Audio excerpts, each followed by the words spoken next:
अस्सलामुअलैकुम व्यूअर्स, मैं हूं विक्की और आप देख रहे हैं हमारा चैनल आसनसोल बटसम। आज हमारे जावा को आप देख सकते हैं किस तरह, ये देखिए ये गिरा हुआ था तो अभी आए हम लोग दाना चेंज पानी देने। तो ये पड़ा हुआ था तो इसका देखते हैं क्या हुआ, इसका ट्रीटमेंट करना होगा। और ये सब देख सकते हैं आप, वाह, यहाँ पे मैं 300 पीस जावा छोड़े थे। तो अभी आप देख सकते हैं किस तरह हमारा सेटअप है।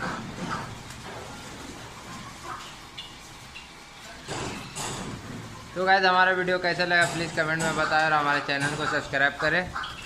चलता हूँ फिर हाजिर होता हूँ नए टॉपिक एक नए वीडियो के साथ। अल्लाह हाफ़िज़।